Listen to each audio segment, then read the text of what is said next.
Classificação indicativa. Livre para todos os públicos.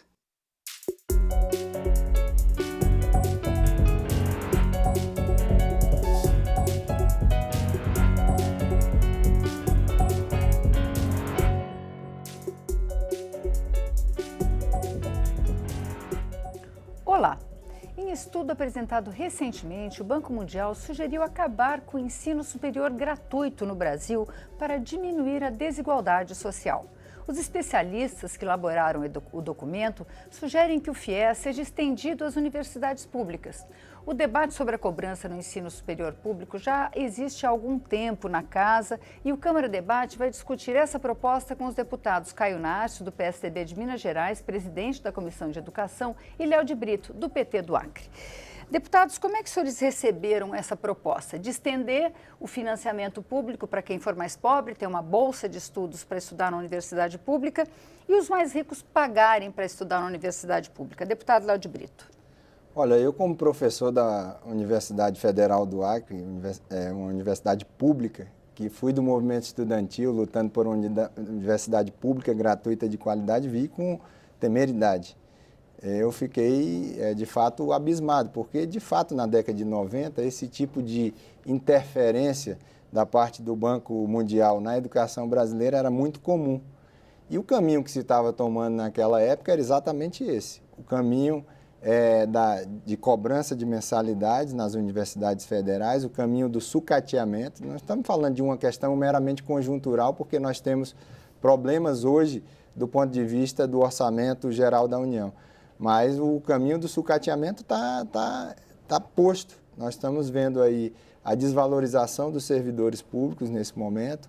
Nós estamos vendo MPs como a MP 805 e agora essa nova inserção, essa nova incursão do Banco Mundial querendo cobrar mensalidades, que nós sabemos pode se iniciar com a cobrança para os mais ricos, como é a proposta, mas a gente sabe como é esse contexto, como foi inclusive em outros países. Se utilizaram uma agenda, um momento, um cenário em que havia uma recessão posta, e aí cortaram principalmente da educação superior, houve cortes, um desmonte na educação superior, e depois, quando houve uma retomada do crescimento e, portanto, uma retomada também do próprio orçamento público, não aconteceram essas reposições. E o que acabou prevalecendo foi exatamente um contexto de privatização das universidades públicas.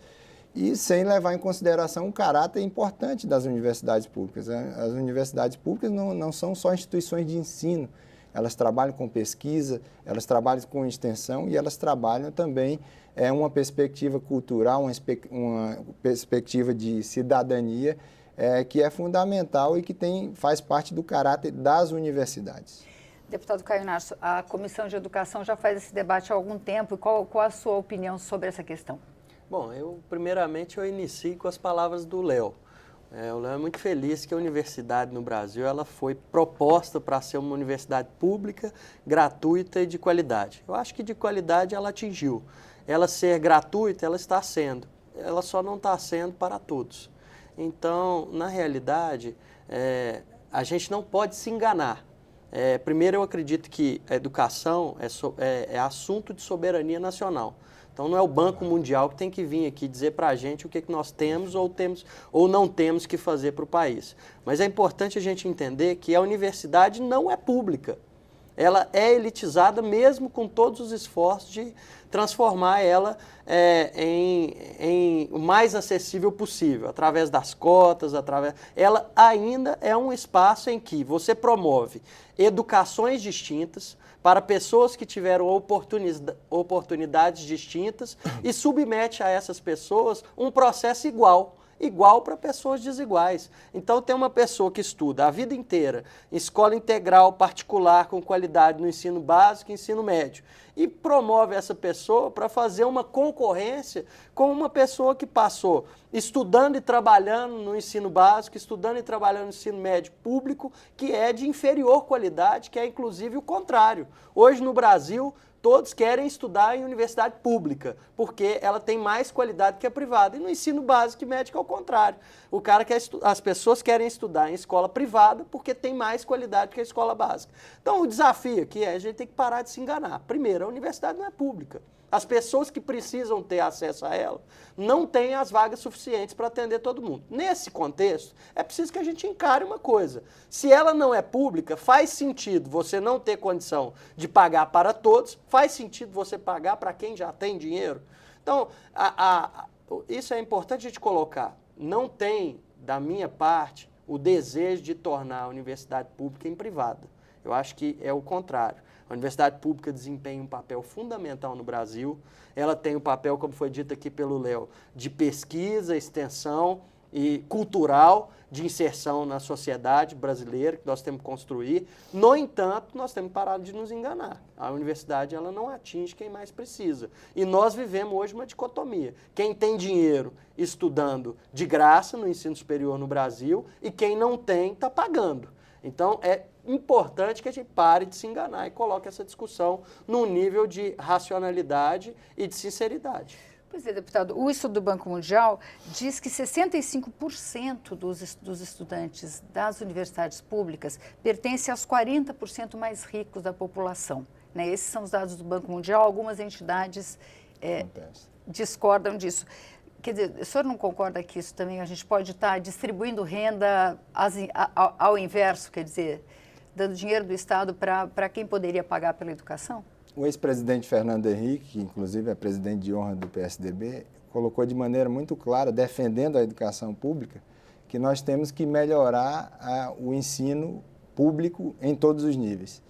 E eu estou utilizando essa argumentação porque, primeiro, esse dado do Banco Mundial ele não condiz com a realidade. A Andifes fez um estudo em que de cada 3 brasileiros que estão nas universidades públicas, 2 são das classes D e E. Então, nós estamos falando aí de famílias que ganham menos de um salário mínimo e meio per capita. Então, na verdade, a maioria dos estudantes hoje que estão nas universidades, graças à política de cotas, graças às políticas que foram feitas de inclusão desses jovens, sobretudo nos governos do Lula e da Dilma, já são maioria pobres. E eles têm, inclusive, custos, os chamados custos privados da educação pública. Então, se você for chegar, por exemplo, a um indivíduo, a um cidadão da classe C, ele também vai ter esses custos.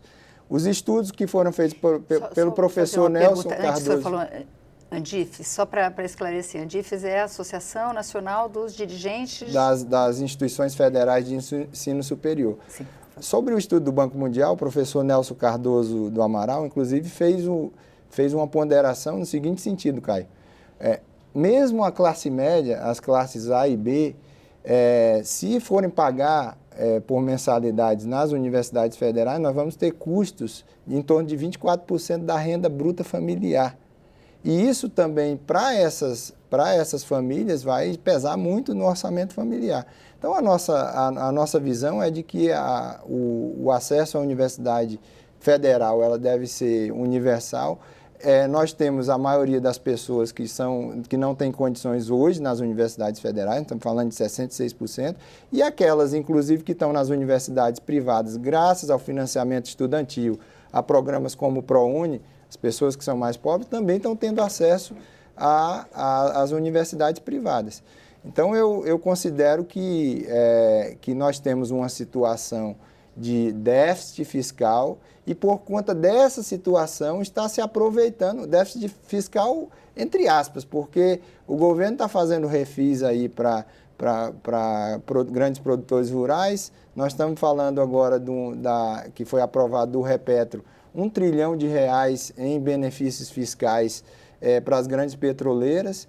E nós temos aí um Plano Nacional de Educação que estabelece que 10% do PIB será aplicado em educação. Nós temos os recursos do pré-sal, que agora está sendo entregue também, exatamente para fazer esse investimento. E houve uma expansão da educação superior nos últimos anos. Agora, nós tivemos uma crise que foi gerada, inclusive, sobretudo pela crise política que nós tivemos no país, que fez com que a arrecadação caísse, e aí, infelizmente, o Banco Mundial e o próprio governo Temer se aproveitam dessa situação para colocar uma pauta que é a pauta que eles sempre tiveram, que é a pauta de privatização do ensino superior no país, onde passa um boi, começa pela mensalidade com os ricos, depois vai passar a boiada, que é o pagamento de mensalidades, como nós vimos, por exemplo, nos Estados Unidos. Universidades como o Arizona começaram com 3,3, em torno de 3,3 de investimentos que eram feitos públicos na universidade, e depois, com a cobrança de mensalidades, o investimento público caiu para em torno de 1,1% do que era investido. Então, eles pararam de fazer investimento público. Deputado Caio Narso, o senhor não acredita que corre o risco das universidades públicas perderem esse caráter que o senhor mesmo disse, de produtoras de ciência, de cultura? Porque a gente vê nas universidades privadas que a demanda dirige um pouco os cursos. Então, vamos citar aqui o Distrito Federal. Você tem cursos de direito em todas as universidades, mas não tem tantos cursos de letras e de cursos de arte. O senhor acha, corre-se esse risco? Olha, eu acredito primeiro que, volto a falar, nós falamos de expansão no governo Lula e Dilma do ensino superior, mas os números do Brasil são pífios. Nós temos 16% da população fazendo curso superior no Brasil. Isso quer dizer que nós temos muito a avançar, mas muito mesmo. E para mim, quando a gente escuta, principalmente os movimentos de esquerda, dizendo que é preciso taxar as grandes riquezas do Brasil, né? Então, para mim não faz sentido, no momento em que nós estamos dizendo aqui que não há vagas para todo mundo. E por que, então, a gente colocar, vamos supor, tem um projeto que diz que vai taxar as pessoas que estudam na Universidade Federal, que tem renda familiar acima de 30 salários mínimos. Essa pessoa é o filho do promotor, é o filho do juiz, é o filho do deputado, é o filho de um dono de uma grande empresa. Qual o sentido de um momento em que você não tem dinheiro para pagar universidade para todo mundo no Brasil, principalmente porque os mais precisam? Qual o sentido da gente fornecer um estudo gratuito para uma família que tem esse nível de renda? No momento em que não se tem o acesso que nós precisamos ter. Agora, eu acredito, a universidade é consolidada no Brasil, Universidade Federal, são referências para o mundo inteiro. O grande desafio nosso é transformar o ensino básico e médio a qualidade que nós temos superior. Porque no momento que a gente fizer isso, nós vamos estar gerando boas oportunidades, em que, através das oportunidades, nós vamos ter processos seletivos iguais. E esse é o grande desafio nosso. Nós precisamos focar na inovação, as universidades nossas fazem a pirâmide até em cima. Chega no final, a gente está perdendo na inovação. E a inovação é a geradora da riqueza para que a gente possa voltar nessa pirâmide dos investimentos. Então, eu preciso dizer aqui, a verdade é a seguinte. Primeiro, vamos colocar uma dose de sinceridade e honestidade nesse debate. A honestidade é que nós temos, apesar de toda a expansão que houve no ensino no Brasil, inegável, em parte pela estabilidade, pelo início dos programas de transferência de renda do governo Fernando Henrique, em parte pelo mérito do governo do PT, que soube fazer uma expansão, na minha opinião, até desordenada, em um determinado momento foi feito de qualquer maneira, até com caráter politizado, mas que levou o Brasil a um avanço na expansão, mas não levou ao avanço na qualidade. Isso é importante que seja colocado. Aumentamos e ampliamos, mas ainda temos um número muito baixo. Referente aos números do mundo, nós temos 16% apenas. O que nós precisamos saber é o seguinte: não temos o número necessário para ter uma qualidade nacional. O mínimo que a gente precisaria, até de 50% da população com acesso à universidade. Não temos isso. Então, já que não temos, nós precisamos combater isso com honestidade. Honestidade é dizer, já que não temos, até quando e até qual tempo vale a pena continuar financiando aqueles que não precisam, em detrimento daqueles que não conseguem ter o acesso. Esse é o grande desafio. E para responder sua pergunta, eu acho que a Universidade Pública Federal está consolidada nos seus conceitos, tem um caráter cultural e social impregnado dentro da sua organização, e o pagamento de grandes fortunas para estudar na universidade não vai tirar esse caráter. A gente vai fazer um pequeno intervalo e volta daqui a pouco.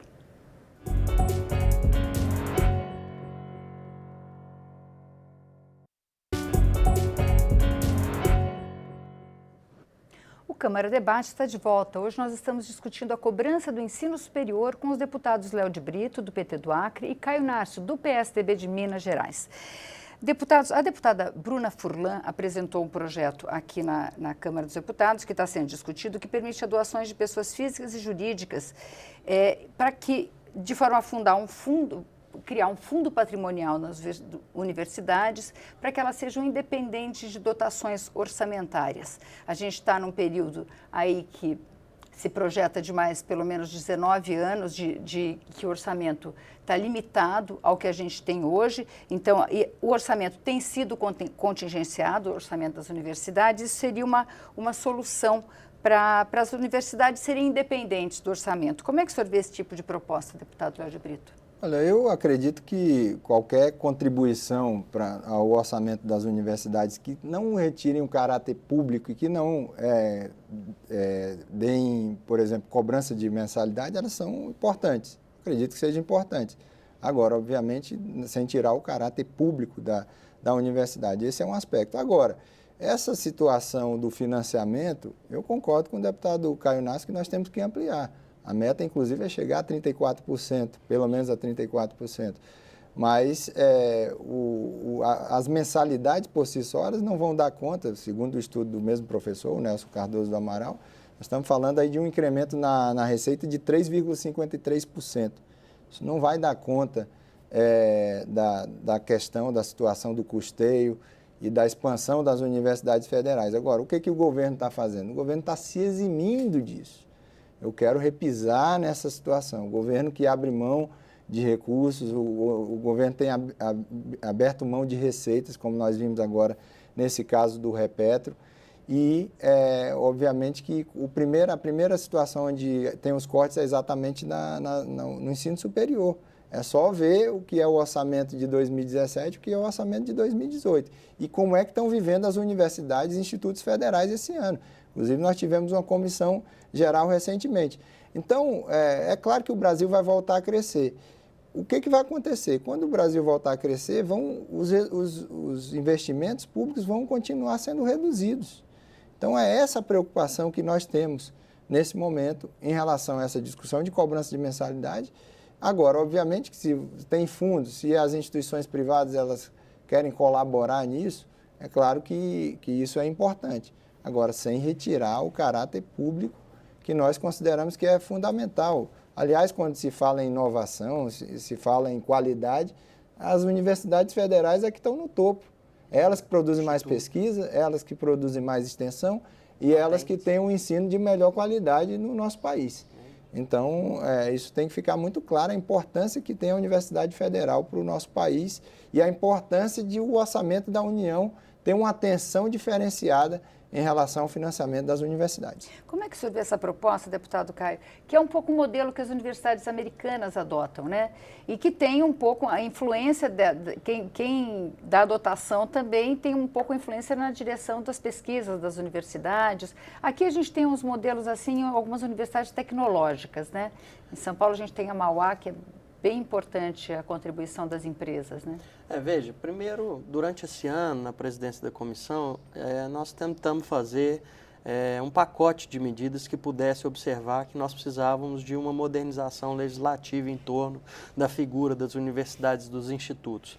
Primeiro que a universidade ela não pode fechar em si mesma. A competência da universidade é atender os desafios da comunidade que está no entorno dela, promover soluções, buscar a interação entre iniciativa privada, buscar a interação entre a sociedade e promover soluções. E a legislação que nós temos hoje não permite que a universidade avance muito. Então, nossa legislação ela desestimula, por exemplo, a universidade prestar um serviço para a comunidade.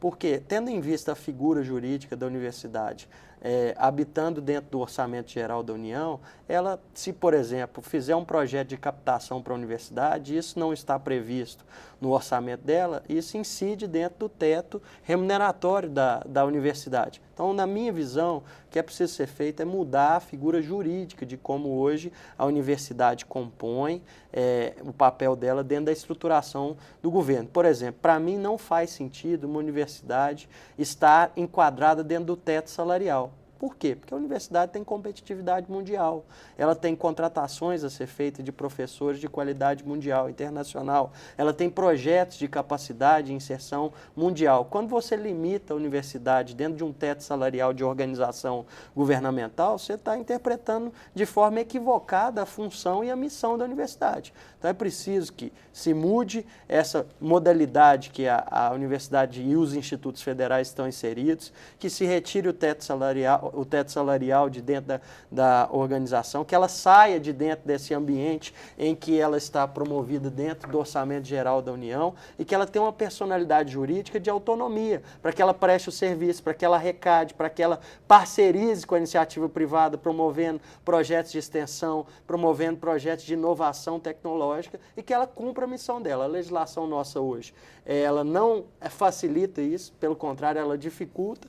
Por outro lado, o Brasil tem essa modalidade que o deputado Léo falou, em que, no momento de crise, o Brasil, ao invés de investir mais em educação, o primeiro lugar em que se corta é na educação. Veja o que está acontecendo com o CNPq, e não é só agora, não. Nos outros governos ocorreu também, quase que sucateou o CNPq. O que precisa dentro de um país como o nosso? Precisamos ter um estabelecimento de uma receita fixa e contínua na área de pesquisa, e eu sugeri 1% da receita corrente líquida do país para o desenvolvimento de pesquisa, para que essa receita garanta que as pesquisas tenham continuidade e estabilidade para poder dar resultados na inovação no contexto do país. Então, eu acredito que esse projeto que a Bruna está apresentando moderniza a universidade, faz com que ela cresça, faz com que ela produza, faz com que ela aumente a sua receita e, ao aumentar a sua receita, pode aumentar a oferta. E é isso que nós buscamos. Nós queremos uma universidade pujante, que vença em determinados momentos a ideologia e, na prática, possa servir melhor à sociedade. E essa é uma iniciativa louvável e que eu acho que vai auxiliar muito a questão das universidades cumprirem o papel que elas têm para o desenvolvimento do nosso país. Esse tipo de modelo, deputado Eduardo Britton, algumas vezes ele é criticado porque ele estaria se afastando de um modelo mais puro de ciência. Como é que a senhora... Olha, quando se fala em universidade, a gente fala exatamente nesse aspecto mais cidadão, nesse aspecto de uma universidade voltada para a sociedade. Quando você atrela, quando você amarra as ações da universidade aos interesses do mercado, então você tem uma distorção a esse contexto mais amplo. É essa crítica que nós fazemos. Eu acredito que não, em determinadas situações eu acredito que não, acho que dá para compatibilizar determinadas situações. O problema é quando isso acaba sendo o determinante.